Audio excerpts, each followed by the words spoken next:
It's time for the Volquest Mailbag Podcast, answering your questions from the General's quarters every week, right here on Volquest.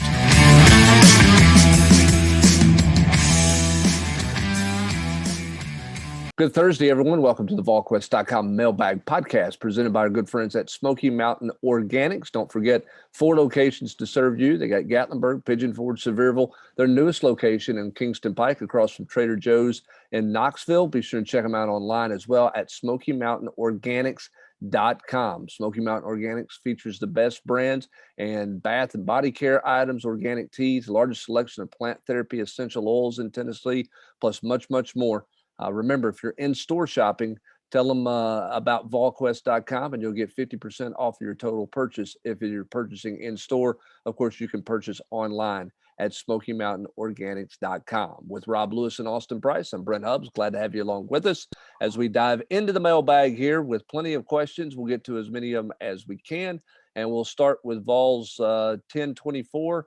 He wants to know how many transfers does Heupel target this year in the offseason. What positions will Josh Heupel target in the transfer portal in this class? I think it depends on what you think of your team leaving the season, and then who's still here, who's not. I think we all know that Cade is going to play this season, and then he'll be off to the NFL barring an injury. If I was Tennessee, I would target tackle in the transfer portal, or offensive line in general. They've got 4 guys committed, but I think they should add at least one more, maybe 2 if the rule passes and you're allowed to take up to 7 guys that won't count against your recruiting class. I think offensive line is an area where they've got to continue to be better. So being able to go, Rob, and get someone who has experience, who's been in a college weight room, because that is such a developmental position, I think it could help Tennessee. We'll get Rob's mic hooked up here in just a second, get him taken care of. Didn't hear him there on that. I'm with you, Austin, in the sense that I think you could certainly look at and need to look at offensive lineman as a possibility to jump in there. I think the tight end position is interesting. Does Princeton Fant come back? Does, Jacob Warren, those guys going to be back because, those super seniors and that type of thing? I think you probably got enough depth there. But don't know, for sure. I just think with where this roster is, you could probably take somebody at about every position, you sure couldn't argue against it. You could take one at any position and you could argue that was the right move to make. Yeah. And of course you've made this point too. I mean, what do you do at the quarterback spot? I don't think we know an answer to that until a QB1 emerges. At this point, I don't know what you do at quarterback. I don't know where the quarterback situation is or isn't. And again, how this goes the rest of the season will dictate A, who you need to have, B, what you need to, go, what you have a need for, what you don't have a need for. So we'll check that, keep an eye on that as the season progresses. All right, let's go on to Winston Vol 88. What is your opinion on why the investigation is taking so long? I know you say no one is talking, but what is your hunch or opinion? Does Danny White realize that this has an impact on recruiting? I think Danny White's fully understanding of where this is. Danny White's not completely in charge of this investigation, Austin. I mean, you've got obviously the legal team from the university is hands-on in this, and that's a big part of this. I think that's more where the methodical work is coming from is out of the legal side at the University of Tennessee. Remember, the chancellor said months ago that this would not be resolved this football season. So her timeline has always been later rather than sooner. I don't think the timeline is necessarily off for where she's at based on her conversations with the legal team. Certainly Tennessee wants to get it done as fast as they can, but they just haven't been able to get there yet. I still think the third-party legal counsel is continuing to do work and continuing to, in the month of August, put work in and do work as well. So I don't think there's a resolution to that coming anytime soon at this point. Duffield Vol wants to know, will our O-line improve? I've been disappointed in them so far. What are your thoughts on the O-line?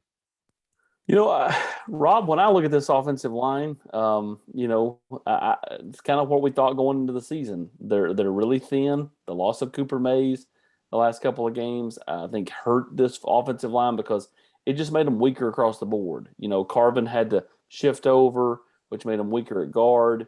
Carvin's not as up tempo as Cooper is with the offense, and with the combination of Carvin and Hendon Hooker, I think it's why you've seen them slow down some. But yeah, I agree. I mean, ultimately, Rob, I feel like this offensive line just can't handle injuries. If they've got their top five out there, I think they'll be okay. Outside of that, to me, it's really worrisome.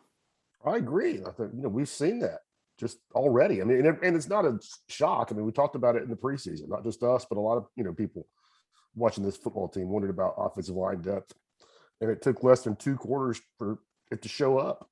And we said this before, with Cooper getting hurt, sliding Carvin over, that makes you worse at 2 positions. And I think that's a good point you made, AP, about the operations, about just because Jerome doesn't do it every day in practice for 2 hours, he you can't expect him to be as smooth or quickly. For what they want to do. Yeah, especially at that weight. And, Cooper's also the guys making the pre-snap reads, the checks, that kind of thing. So, he may not be their best offensive lineman, but he was probably up there as far as, along with his brothers, when they could least afford to lose. Well, then you lose Kayron Calvert, which was going to be your swing guy who can play different positions, and your help at the junior college tackle, potentially Crawford there. I mean, he's not ready, and so they just don't have a ton of depth there. I think I wrote this after Bowling Green. I think the Bowling Green run game was a fool's gold deal. Rob, we all know how bad they were against the run the previous year. So I think you can't you should not have gotten too caught up in what Tennessee did in that game from a run standpoint. Will they get better? I think they will if they stay healthy. If they have a rash of injuries, I don't know.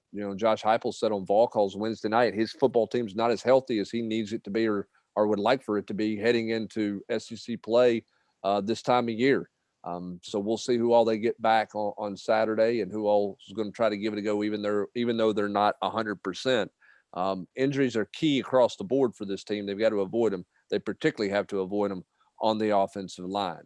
Let's go to the next one here. What do you think the game plan is at the quarterback position heading into next year if things continue as they have? In my opinion, quarterback is the road to improvement, especially with this staff.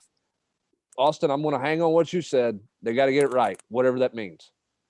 Yeah, I mean, take 2, take 10, take 52. I mean, at the end of the day, until that position gets fully fixed, Tennessee's not going to win consistently. I mean, Tennessee can be weak in other areas, and if they have good quarterback play, it masks it.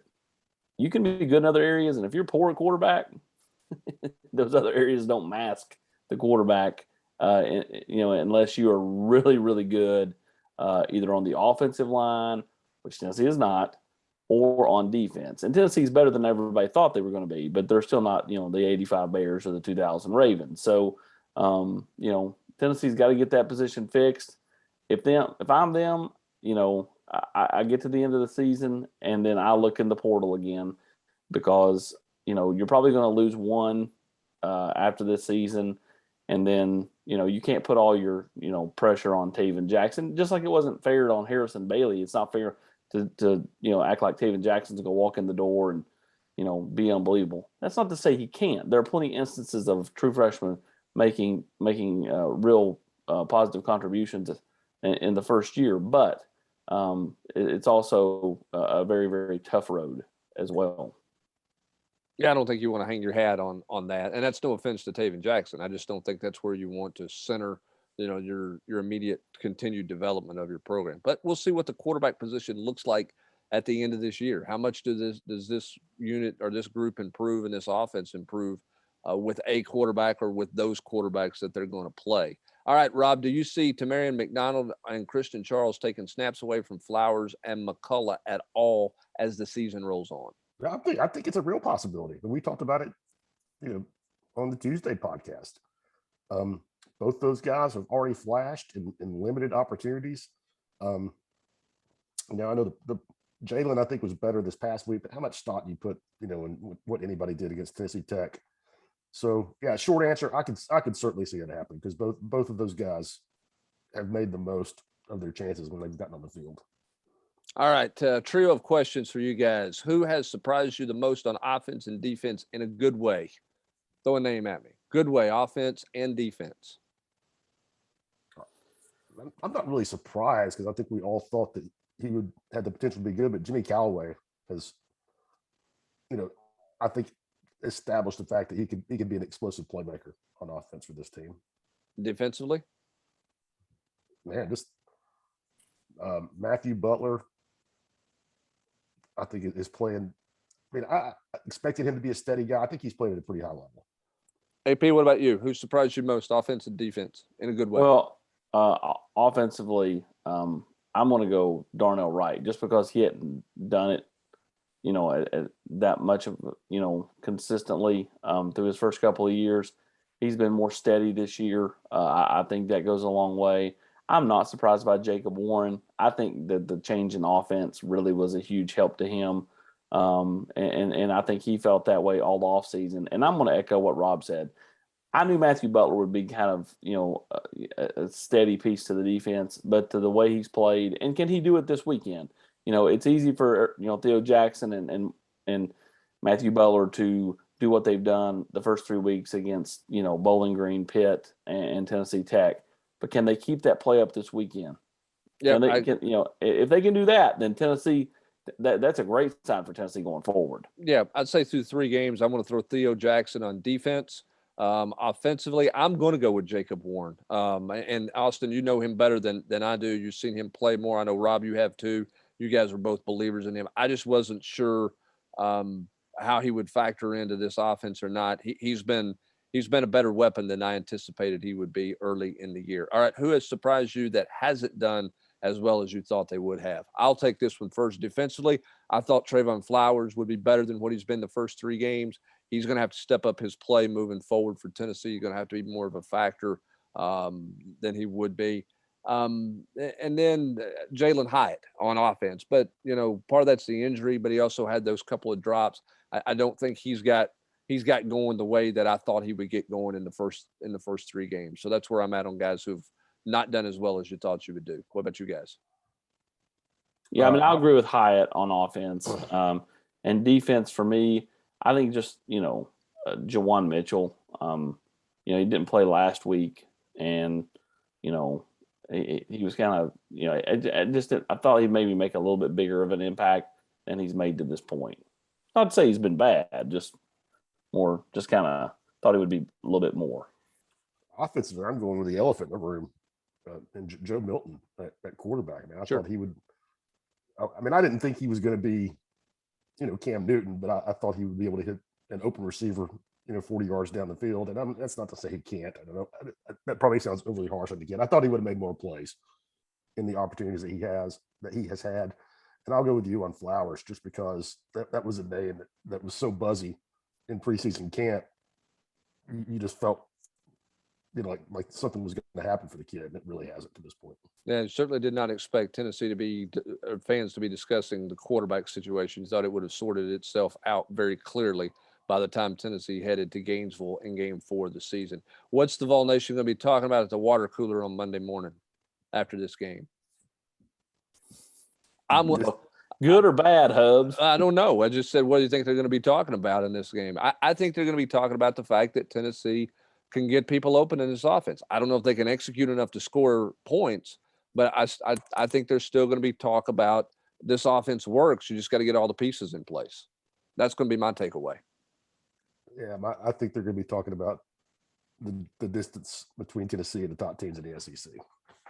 And what a tough job Heupel has, which goes hand in hand with what you're talking about. They've got to get guys. Got to get some more Jimmys and Joes. All right, Malval wants to know, why does Smokey the dog leave the field after running through the tee? Had no idea he did. I saw him. I saw your boy Cole Kubilak with him on opening game on Thursday night on the field. So I didn't know he left the field. I have no idea why he would leave the field. I've seen him on the field during the game. Tampa Ball wants to know, any shakeup on the maybe he needed to poop. It may be. You never know. Possible.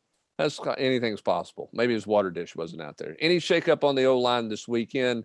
The only shakeup I see is if Cooper Mays is healthy, they're going to go back to that original 5 that they started with. Yeah, Cooper's going to play. Is Velus Jones 100% healthy now? I think it's pretty close. No, I think he's still a little bit. I think he's still a little bit banged up. Okay. He was looked pretty quick last week. We'll see how he goes this week. Status on Jabari Small for the weekend.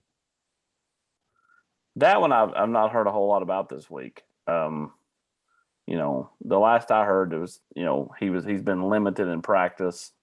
So with that shoulder, it's one of those things that can be tender and take a little bit to heal. Yeah. Rob, has Martinez been pleased with the play of Flowers and McCullough, or has he made their below average play known? Any short-term solution there? He seems pretty pleased with them. Anytime he's had a microphone in front of his face, he's seemed pleased with him. Yeah, certainly has. Austin's status of Mitchell this weekend, do you expect him to go? Juwan Mitchell, yes. Yeah. Okay. Lastly, will Tony Vitello possibly look in the portal this fall for a catcher, since that seems to be the weak link to this team? I think coaches are always open to the portal. Obviously, they had the kid who transferred from West Virginia give up baseball. So I think that Tony Vitello will always keep an eye on the portal, as every coach in any sport should, with the one-time transfer rule and the portal the way it is. Hard Hat Vol wants to know, with interior linemen struggling, do we possibly see Cade at right guard this weekend? I don't see that move. Do you, Austin? No, I don't think they would not in this game. I think that's something you could potentially see maybe even a week from now or 2 weeks from now against South Carolina. I just have a hard time seeing them saying, hey, Dane Davis, hey, Jeremiah Crawford, go defend, or go block people in the swamp at 7:00. I think the easiest thing to do is to keep Cade at tackle for now. But I do think that move is potentially coming. And I think it's a move Cade would welcome. He loves playing guard. Rob, if Milton starts, do you think they would have specific packages for Hooker to come in for a series or a few plays due to his ability as a runner? If Milton's healthy, you playing both quarterbacks? I probably am, but I don't think the game's gonna be close. So I think it's gonna give Heupel plenty of freedom to do, to look at some different things there. I mean, if you're starting Milton, I don't know that you want to play Hooker just from a confidence standpoint. Because like I said, I thought he was hurt. I mean, I didn't think he was hurt against Pittsburgh. I thought he just got yanked, and Heupel was clearly going to keep going with him. So maybe if you make it clear that Hooker's got 5 or 6 plays, and you're not really trying to rattle Milton into thinking that he's looking over his shoulder. Perhaps you do that, but I'm like we've all said, I would start Hooker just for the fact that Milton hasn't played played 15 minutes and 2 weeks ago, and you have to think he's a little rusty. Do you want that in the swamp on Saturday night? Not close, Rob. You've got him getting shellacked. I mean, I think the spread's about right. I mean, I think it'll be 20. Can they backdoor cover, Rob? That's possible. I mean, I'm not saying they're going to get beat 50-0. A good Rory McIlroy backdoor top 10. Could see that. All right, on to Hunter we go. Do any of you guys know the story behind how or why John Chavis was called Chief, or is called Chief? He's part Indian, am I correct? Yep, he is. He has Indian heritage in him from Dillon, South Carolina, and he's in charge, so he's the chief. He's always been that. That's been his nickname as a result of that. All right, Reform Vol 32 wants to know, what's a realistic path that you could see this game going in which we're a close game down the stretch? I guess we give that question to you, Austin Price. We know where Rob stands. Well, I mean, I'll go ahead and spoiler alert. I'm not picking the Vols, but I do think they can keep this game competitive within the spread. I do think that they can find themselves into a somewhat of a game in the second half. But to do that, I think they've got to win the turnover battle. And they're going to be the anomaly. Normally, if for Tennessee to win this game, they won't be the team that leads this game in rushing. Like that, they'll be the team that leads it in passing. I just don't think Tennessee can run it against Florida at all. So I think they got to throw it early and throw it often. Yeah, I mean, I think that's a chance. Rob, we've talked about this too. They've got to win the turnover battle decisively, not like 2-1, like 3-0. And they cannot have 13 turnovers. You mean penalties? Penalties. Excuse me. Sorry. They got to get off the field on third down. And Defensively, they've got to make some first downs. Yeah, because if it's 3-and-out city early in this game, Florida's going to have all the momentum. So you better get settled in and make some first downs early in this game if you're going to have a chance to make it a 4-quarter fight. Volunteered 87 wants to know, more surprised Florida almost hit 30 points last week, or that Kentucky barely beat UTC. Which non-SEC team has surprised you the most after 3 weeks? I'm probably most surprised by Kentucky. Me too. I mean, if Tennessee would have needed a pick 6 to beat Tennessee Tech, I think we all thought that was pretty surprising. Yeah, I mean, the UTC moved, and here's the thing: after the pick 6, UTC got the ball, went right back down the field and scored, kicked an onside kick. They didn't get it, but they went right back down the field and scored on Kentucky. My biggest surprise from the Florida game, and looking back at it and looking at the stats and watching part of it, is the fact that in the second quarter, down 21-3, Florida got 3 straight 3-and-outs on Kentucky's or on Alabama's offense. That's the biggest surprise to me out of the game. That game was a drive away from being a blowout, it felt like. But Florida not only gets 1 stop, Rob. They stoned Alabama the entire second quarter and held them at bay. That was the biggest takeaway I took from that game. This was part of it. But my biggest takeaway was just dominated Alabama in the trenches. In a way that I can't remember seeing.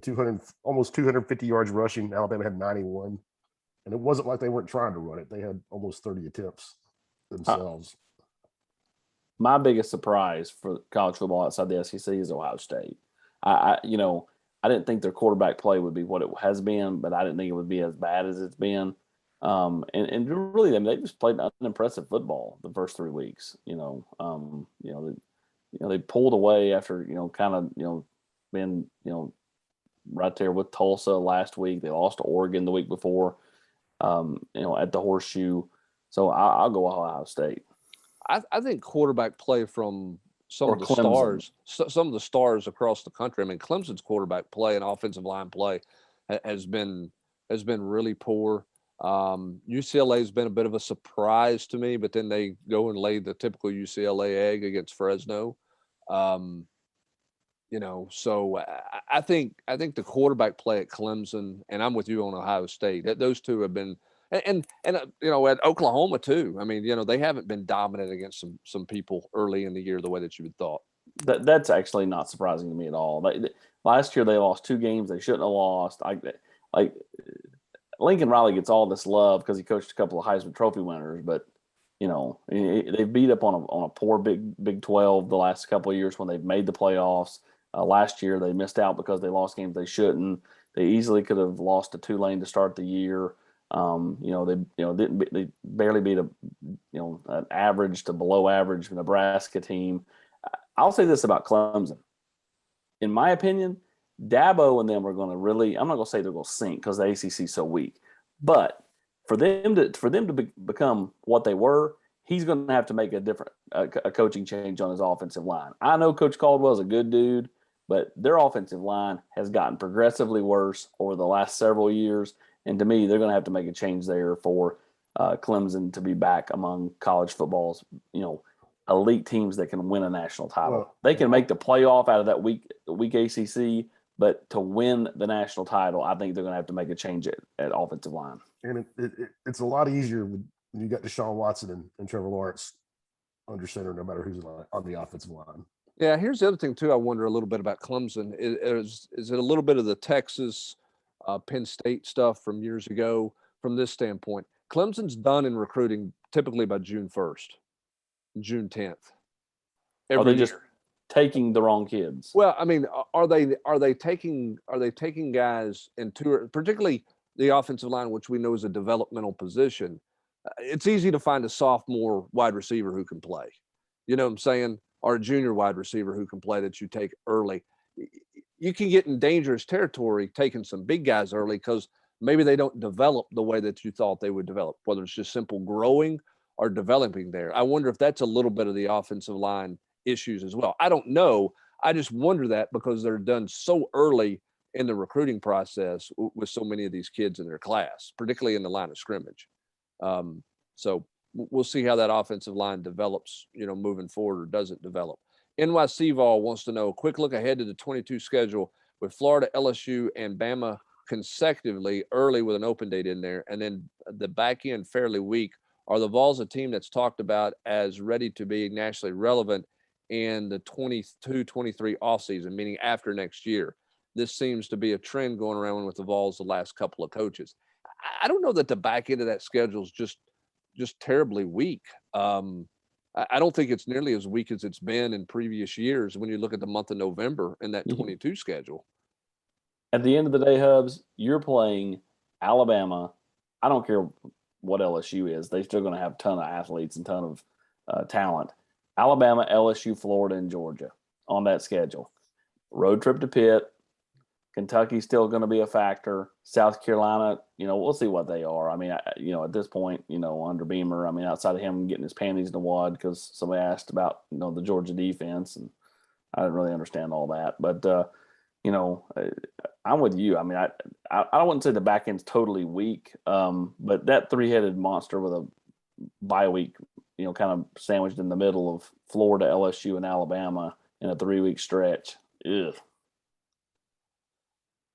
Yeah, you got Georgia late in there, and I don't see Tennessee sweeping, winning their last 5 or something like that, like we saw a few years ago, Butch Jones doing that and getting things going.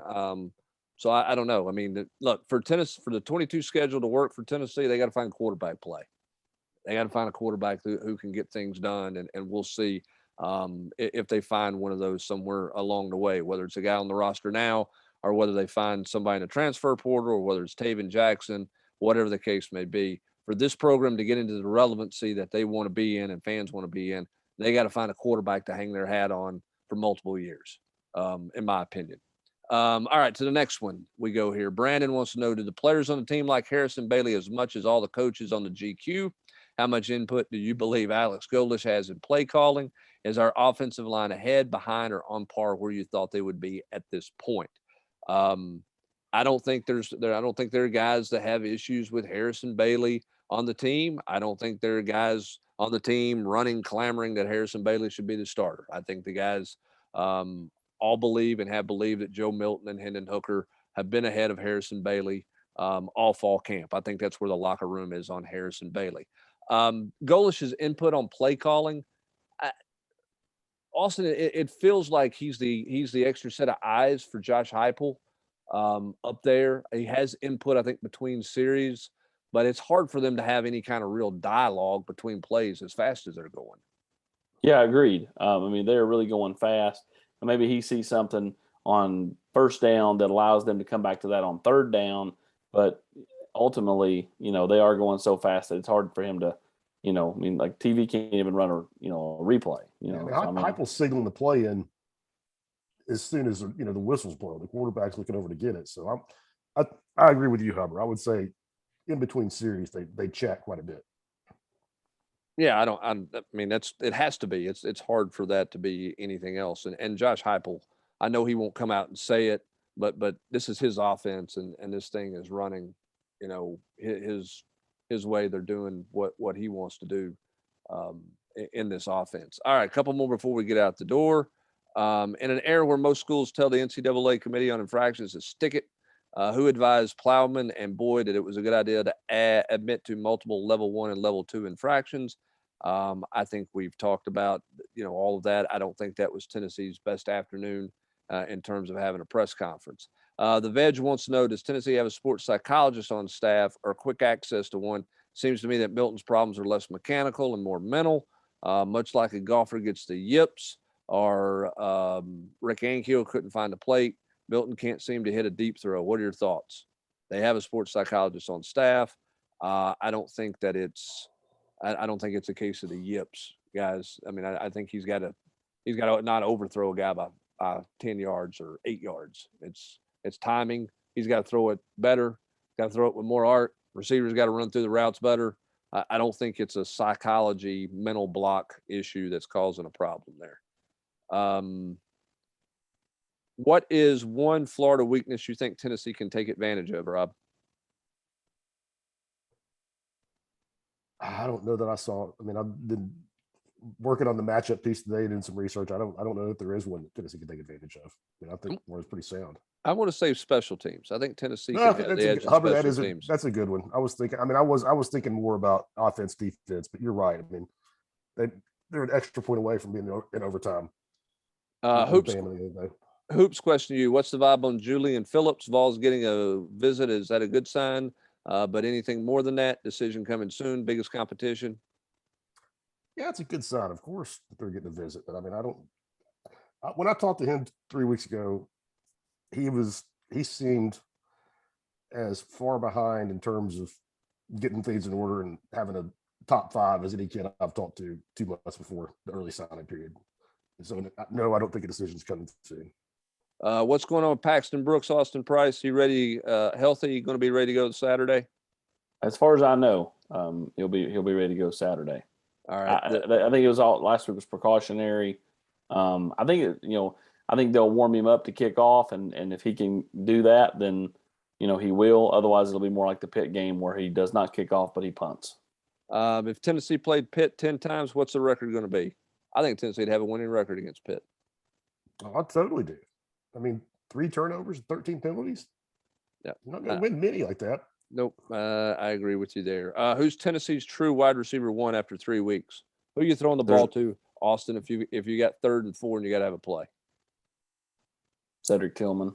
He's big enough to get off press man, and he catches 50-50 balls. But I'm not sure there is a 1. I don't think there is, not in the traditional sense. Yeah, it certainly doesn't feel like it at this point. I think Derek Dooley would call him a sack of potatoes. All right. Reviewing the Vols football head coaching searches past Fulmer, in your opinion, who was the best coach the Vols realistically almost landed? Were there any coaches that aren't publicly known who were close to taking the job? Any coaches that wanted the job, however, the Vols surprisingly passed or didn't interview? I think we've run through a bunch of those. I think Jamie Chadwell is a guy who certainly would have been interested in this job the last time. Our man Kyle Whittingham at Utah was certainly a factor. When Derek Dooley was hired, he was interested. I think Kevin Sumlin had interest in that job as well at that point. They passed on Doug Marrone. You can argue whether that's a good move or bad move. Those are some names that popped to mind. Who's your guy at TCU? I think they could have gotten Gary Patterson. Well. Gary Patterson in one of those coaching searches. I think they could have gotten him in there as well. All right, last question here, and then we're out the door as time's getting away from us. Been surprised by the run game play calls, other than a few quarterback runs. The running back plays have all seemed uninspired, meaning they lack creativity, unlike the passing game. Seen mostly delayed RPOs up the middle, no sweeps, no fullback use, few reverses, etc. Am I missing something? Are they holding back, or is this what you get with this offense? What do you guys think of the run game creativity to this point? I'm out on fullback. Did he say fullback? Yeah, they don't have a fullback in this offense. They're not going to line up with a fullback. I thought there was some creativity in the Bowling Green game. Not that it mattered. A couple of trap plays they ran, turned tight end, into a lead back. Or a fullback, if you will, or a lead blocker. I don't think they've shown everything, but listen, Rob, they got to block, they got to move people up front to run the football. I think it's personnel. When you don't have a 15-yard a run longer than 15 yards against Tennessee Tech, it's some of that that's personnel. And I'm not an X&O expert, but you can find some YouTube clips out there of guys breaking down Central Florida for the past couple of years, and they will explain it to you like you're 5 years old. And there's plenty of examples of them being plenty creative in the run game with formation, doing the same thing out of different looks, or just confusing guy. It's not hard to find if you really want an answer to your question. There's video out there and some good breakdowns. Yep. All right. You got Tennessee and Florida Saturday night at 7 o'clock. Feels unusual. AP, will there be any orange in the stands? Any Tennessee orange in the stands on Saturday night? Should be. If you're a Tennessee fan and you're going to the game and you're not wearing orange hubs, then just stay home. If you're too scared to wear orange, Tennessee orange, and you're planning on going to the game, just stay home. That's like, not wearing orange, even though you knew Ty Simpson was going to pick Alabama to his announcement if you lived in Martin, Tennessee. And I know a few that did it.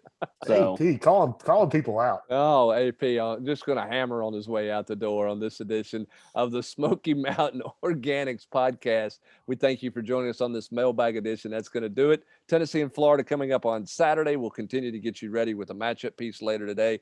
We'll have our full coverage coming up on Friday and Saturday. That includes the Game Day podcast with Ben and Eric. That's coming up this weekend as it's Tennessee and Florida as the Volunteers open SEC play. For Austin Price and Rob Lewis, I'm Brent Hubbs. Thanks for joining us. Have a great rest of your Thursday, everybody.